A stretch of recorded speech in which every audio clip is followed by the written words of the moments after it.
aims and objective of yoga. Yoga helps us in developing self-discipline and self-control in such a way that we can deal with immense amount of awareness, concentration, and higher level of consciousness. Right. So, if you see the aims and objective of yoga, the first thing comes in mind, that is, it helps to attain good health. Now, a person to gain good health, so what they do lots of physical exercise. But what about the internal organs? If we take care of our internal organs, then we can live disease free. So how to take care of the internal organs? Through yogasanas. If we do yogasana, we give ample pressure to the internal organs and our endocrine system. So what happens, like, our internal organs and endocrine system becomes very active and it gets stimulated, and that's the way it start acting in a efficient way, and at the same time the hormones also start secreting in a proper proportion, and it in that way it gives us a disease free and healthy body. Okay, and if we see the next point, we can practice good mental hygiene. Through meditation, we can concentrate at any particular object for longer period, and that time we can remove all the negative and all the like multiple thoughts which come in our mind. We can remove all those thoughts from our mind, and we can only concentrate at one particular object. Okay, so making the mind more steady, we can practice mental hygiene.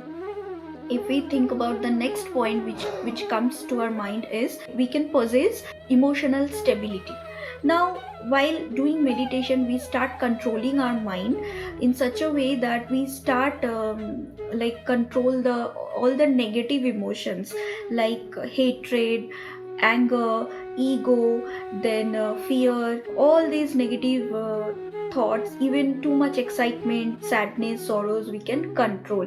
So in any life situation, if the situation is positive, we do not get too much excited, and if the situation is negative, we don't feel too much sorrow or pain.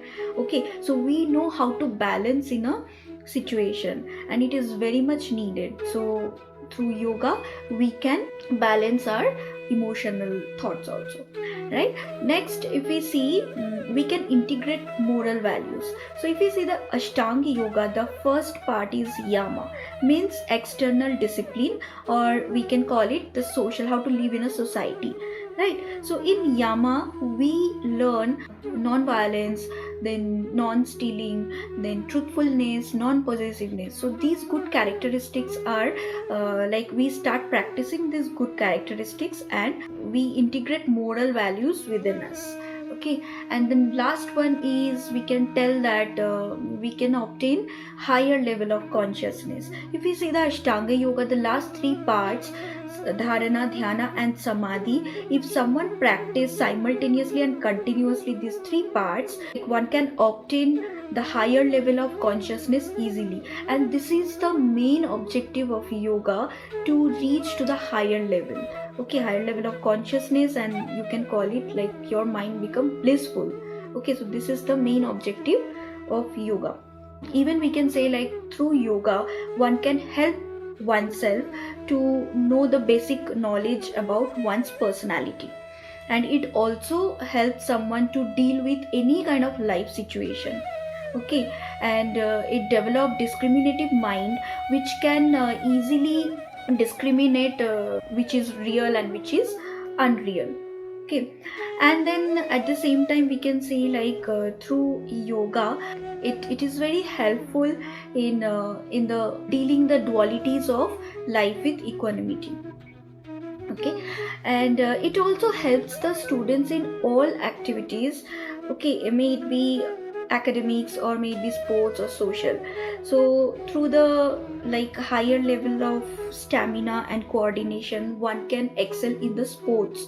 Okay, and different techniques also helps to develop increased attention, which helps in studies, and at the same time heightened awareness and balanced attitude also helps any kind of social activities in the students' life. So we can say these all are the aims and objectives of yoga. So we all should take this yoga practice as a part of our life, and make ourselves healthy, happy, and peaceful. Thank you.